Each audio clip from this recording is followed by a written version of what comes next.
तत्रैव गंगा जमुनाश्च तत्र गोदावरी सिंधु सरस्वती च सर्वाणि तीर्थानि वसन्ति तत्र यत्र च्युतोद्धार कथा प्रसंग। आपने अब 27वां अध्याय है। एक बार फिर से सभी भक्तों का स्वागत है सनातनालय चैनल पर। आप सब पिछले 27 दिनों से हमसे पुरुषोत्तम मास की कथा और महात्म्य को श्रवण कर रहे हैं। आपसे आग्रह है कि कथा को दूसरे भक्तों तक पहुंचाएं और चैनल को सब्सक्राइब करें। अध्याय 26 में वाल्मीकि जी ने व्रत समापन विधि से संबंधित जानकारी दृढ़ धनवा को दी।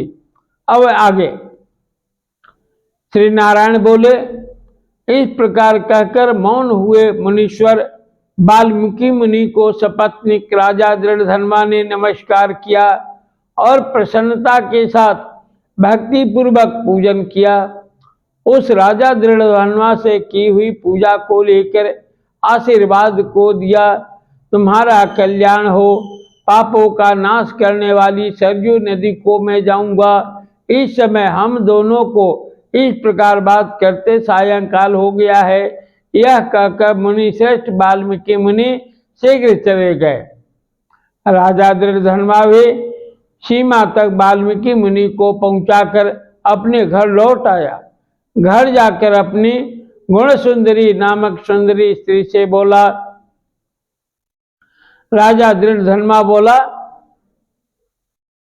अरे सुंदरी, राग द्वेष लोभ मोह मद मात्सर्य इन 6 शत्रुओं से युक्त गंधर्व नगर के समान इस असार संसार में मनुष्यों को क्या सुख है। कीट विष्टा भस्म रूप और बात पीत कप इनसे युक्त मल मूत्र रक्त से व्याप्त ऐसे इस शरीर से मेरा क्या प्रयोजन है।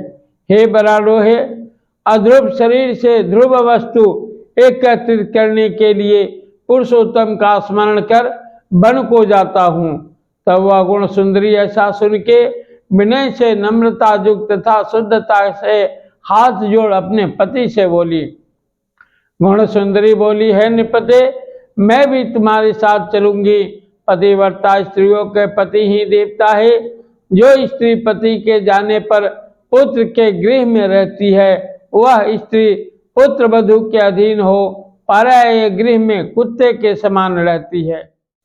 पिता स्वल्प देता है और भाई भी स्वल्प ही देता है। अत्यंत देने वाले पति के साथ कौन स्त्री न जाएगी। इस प्रकार प्रिया की बात को स्वीकार कर पुत्र का अभिषेक कर स्त्री सहित शीघ्र ही मुनियों से सेवित वन को गया। दोनों स्त्री पुरुष हिमालय के समीप गंगा जी के निकट जाकर पुरुषोत्तम मास के आने पर दोनों काल में स्नान करने लगे। हे नारद, वहां पुरुषोत्तम मास को प्राप्त कर विधि से पुरुषोत्तम का स्मरण कर भारजा सहित तपस्या करने लगे। ऊपर हाथ किए बिना अवलंब पैर के अंगूठे पर स्थिर आकाश में दृष्टि लगाए निराहार होकर राजा श्री कृष्ण का जप करने लगे। इस प्रकार व्रत की विधि में स्थित हुए तपोनिधि राजा की पतिव्रता रानी सेवा में तत्पर हुई। इस प्रकार तप करते हुए राजा का पुरुषोत्तम मास संपूर्ण होने पर घंटिमाओं के जल से विभूषित विमान वहां आया। ऐसे तत्काल आए हुए पूर्णशील और सुशील सेवित विमान को दिख स्त्री सहित राजा आश्चर्य युक्त हो विमान में बैठे हुए पूर्णशील और सुशील को नमस्कार किया। पुनः वे स्त्री सहित राजा को विमान में बैठने की आज्ञा दिए।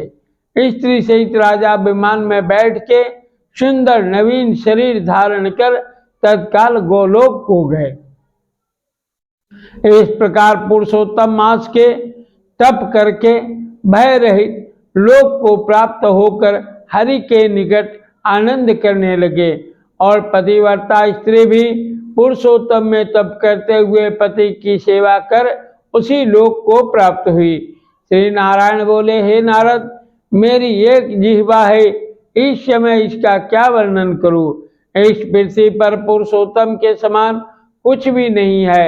सहस्त्र जन्म में तप करने से जो फल प्राप्त नहीं होता है, वह फल पुरुषोत्तम के सेवन से पुरुष को अनायास प्राप्त हो जाता है। श्री पुरुषोत्तम मास में बुद्धि पूर्वक अथवा अबुद्धि पूर्वक किसी भी बहाने यदि उपवास, स्नान, दान और जप आदि किया जाए तो करोड़ों जन्म पर्यंत किए पाप नष्ट हो जाते हैं। जैसे दुष्ट बंदर ने अबुद्धि पूर्वक 3 रात तक पुरुषोत्तम मास में केवल स्नान कर लिया तो उसके पूर्व जन्म के समस्त कुकर्मों का नाश हो गया और वह बंदर भी दिव्य शरीर धारण कर विमान पर चढ़कर जरा मरण रहित गोलोक को प्राप्त हुआ। इसलिए पुरुषोत्तम मास संपूर्ण मासों में अत्यंत श्रेष्ठ मास है, क्योंकि इसने बिना जाने से ही पुरुषोत्तम मास में किए गए स्नान मात्र से दुष्ट बानर को हरि भगवान के समीप पहुंचाया। अहो आश्चर्य है, पुरुषोत्तम मास का सेवन जो नहीं करने वाले हैं वे महामूर्ख हैं। वे धन्य हैं और कृतकृत्य हैं तथा उनका जन्म सफल है जो श्री पुरुषोत्तम मास का विधि के साथ स्नान, दान, जप, हवन, उपवास पूर्वक सेवन करते हैं।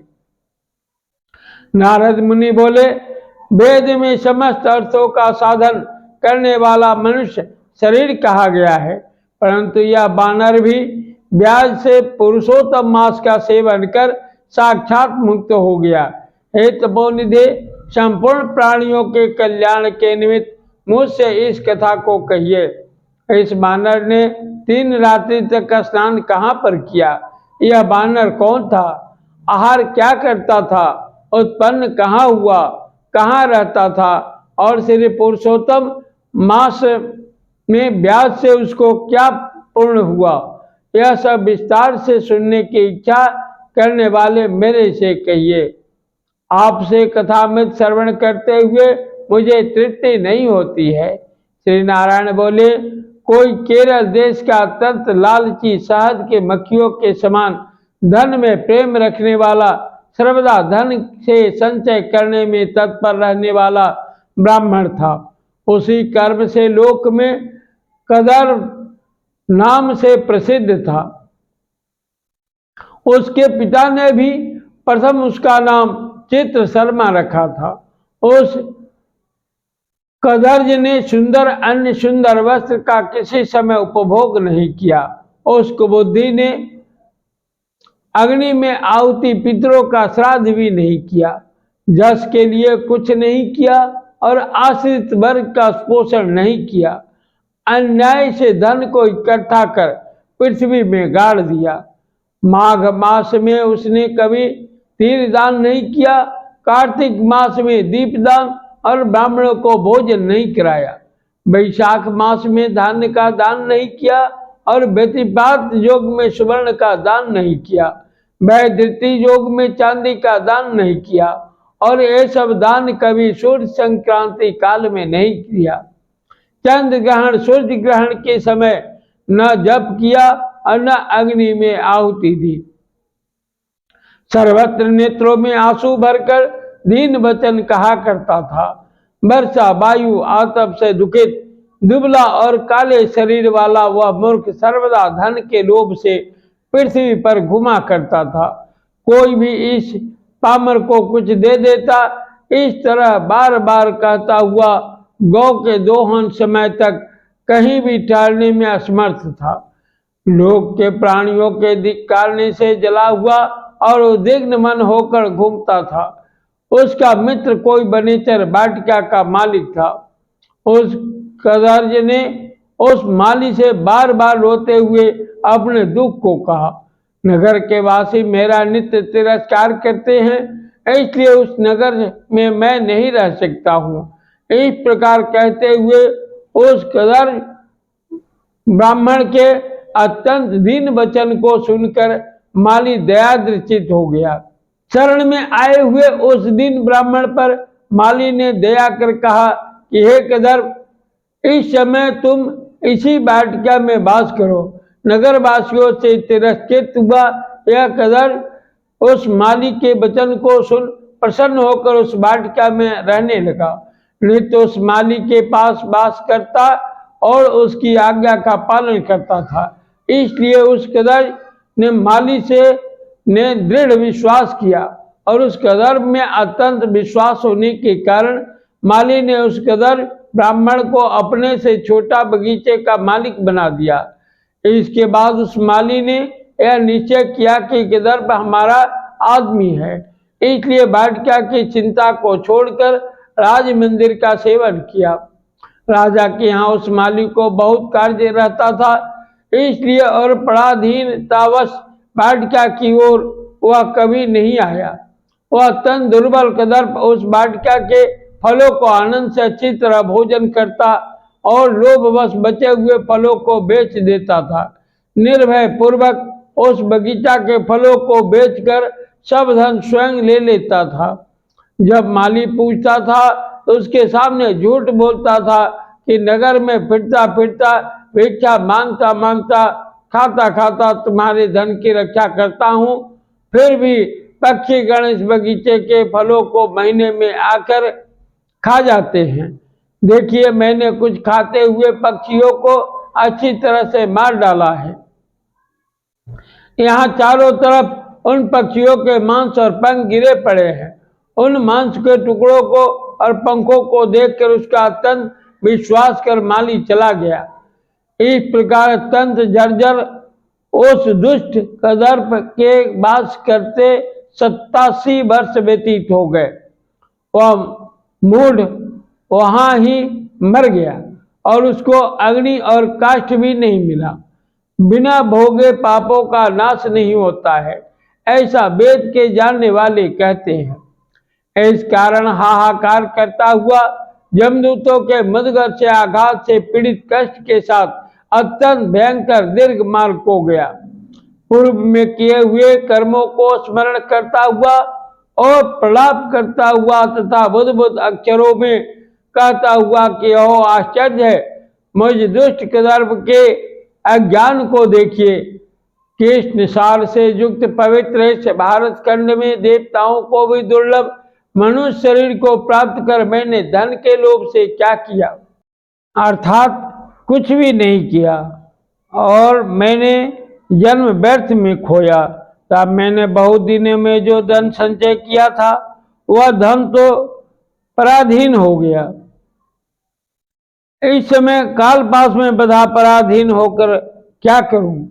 प्रथम मनुष्य शरीर को प्राप्त कर कुछ भी पूर्ण कर्म नहीं किया, न तो दान दिया, न अग्नि में आहुति दी, न हिमालय की गुफा में जाकर तपस्या की, मकर के सूर्य होने पर माघ मास में न गंगा के जल का सेवन किया, पुरुषोत्तम मास के अंत में 3 दिन उपवास भी नहीं किया और कार्तिक मास में तारागण के रहते प्रातः स्नान नहीं किया। मैंने पुरुषार्थ को देने वाले मनुष्य शरीर को भी पुष्ट नहीं किया।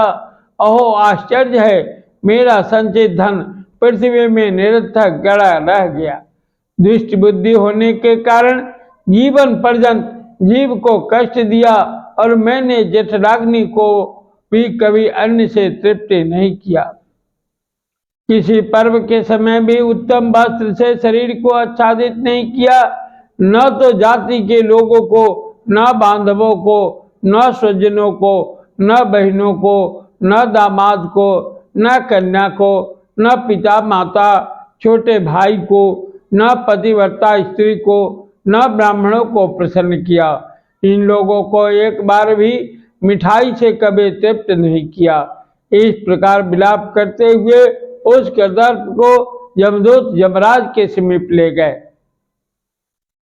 उसको देखकर चित्रगुप्त ने उसके पाप पूर्ण को देखा और अपने स्वामी धर्मराज से कहा कि हे महाराज, यह ब्राह्मण में अधम कृपण है, धन के लोभी, इस दुष्ट कदर्प का कुछ भी पूर्ण नहीं है। वाटिका में रहकर इसने बहुत पाप किया है। माली का विश्वास पात्र बनकर साक्षात स्वयं फलों को चुराया और जो जो पके हुए फल थे उनको खाया और जो खाने से बचे हुए फल थे उनको इस दुष्ट ने धन के लोभ से बेच डाला। एक फलों के चोरी का पाप, दूसरा विश्वासघात का पाप। हे प्रभु, ये दो पाप इस कृपण में अत्यंत उग्र है, और भी इसमें कई प्रकार के अनेक पाप हैं। नारद मुनि बोले, इस प्रकार ब्रह्मा के पुत्र चित्रगुप्त के वचन को सुनकर अत्यंत क्रोध से युक्त धर्मराज ने कहा कि यह कदर्व 1000 बार वानर योनि में जाए और विश्वासघात का फल इसको बाद में होवेगा। श्री बृहद नारदीय पुराण पुरुषोत्तमात्मा सप्तविंशो अध्याय। जय श्री गणेश पुरुषोत्तम भगवान की जय।